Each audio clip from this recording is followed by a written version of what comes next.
Good evening, my Real News Midday TV family. Welcome back to the channel for another news update.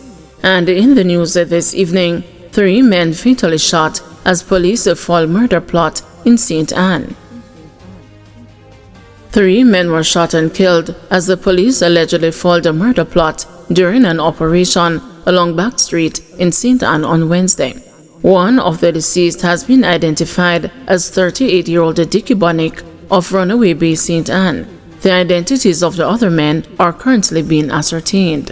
Reports are that about 8:50 p.m., the police, acting on information, intercepted a Probox motor car occupied by Bonnick and the 3 other men. A gun battle reportedly ensued between the occupants of the vehicle and the lawmen.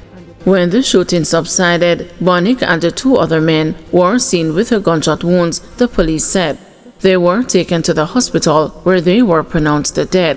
The 4th man, who was also in the vehicle, reportedly escaped and is currently being sought by the police. The police said they seized an AK-47 assault rifle and a 9mm pistol during the incident. Dickie Bonnick was reporting on condition of bail granted by the court in relation to the October 2020 murder of 38-year-old Patrick Spence. He was jointly charged with Everett Duncan for Spence's murder. Duncan, who confessed to the murder and also implicated Bonnick, was subsequently killed. Bonnick appeared in court on Friday, May 30, 2025 in relation to the murder of Everett Duncan.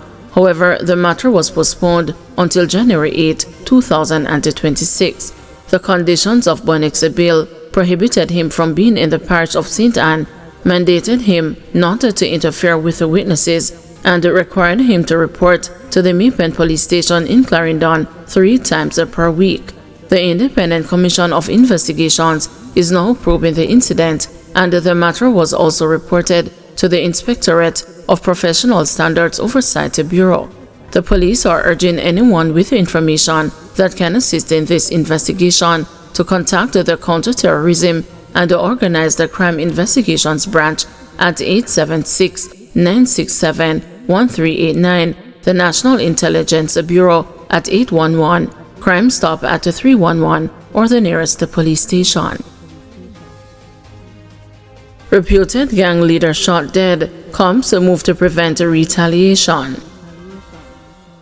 Police are moving to prevent any form of retaliation following the killing of a reputed gang leader in Olympic Garden, St. Andrew on Wednesday night. The deceased, Mark Harrison, otherwise called Mark II, the leader of the 440 Drive gang, was reportedly shot dead by one of his henchmen at his home, the police said. Reports indicated that around 11 p.m., Harrison was at home when he was approached by one of his cronies who pulled a firearm and shot him several times in the upper body. The man fled, and residents assisted Harrison to the Kingston Public Hospital, where he later died while undergoing surgery. The St. Andrew South Police reported that in the days leading up to the incident, the gang leader and his alleged killer were frequently seen together in the community. They engaged in seemingly friendly interactions, socialized, drank, and spent time together in a manner that did not indicate a conflict. Police said the gang leader's killing has significantly increased the potential risk of retaliation.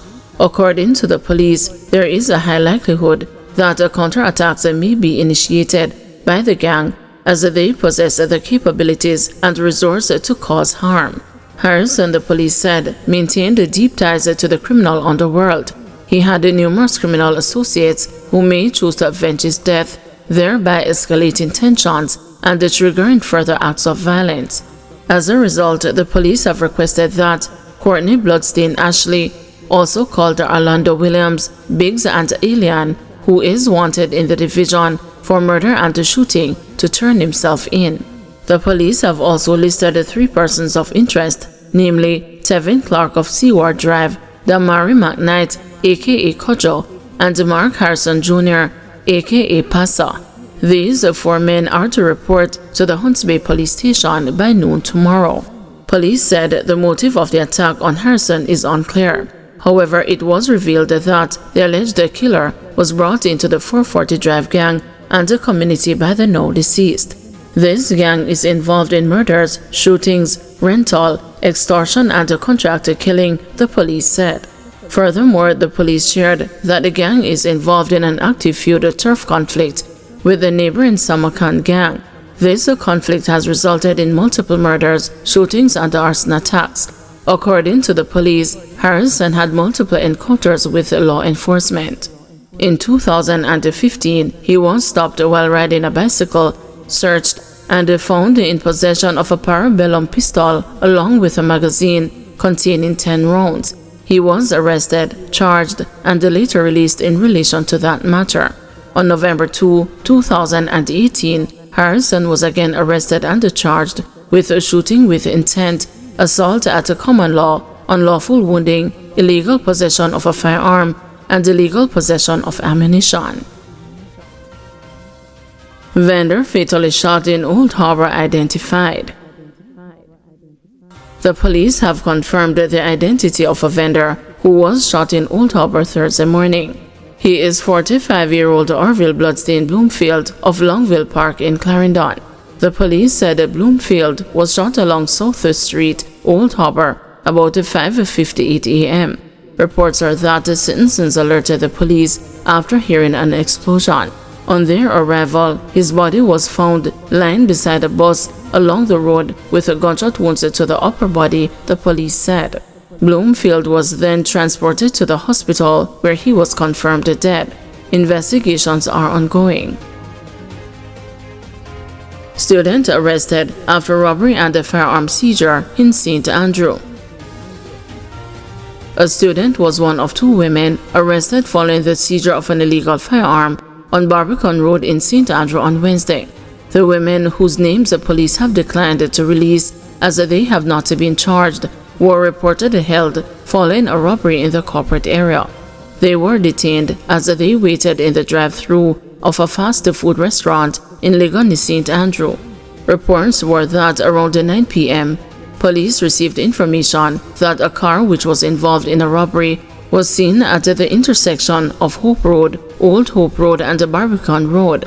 The vehicle was later intercepted at the drive-thru and the women taken into custody. They and the vehicle were searched and a large sum of cash was found. During further checks at the women's home, a silver and a black Taurus .38 special revolver and 6.38 cartridges were found under a chest of drawers. A bag containing money and bank receipts was also found. The women were arrested and the weapon and money were seized for processing. Thank you everyone for watching. See you tomorrow morning at 6 a.m. for another news update.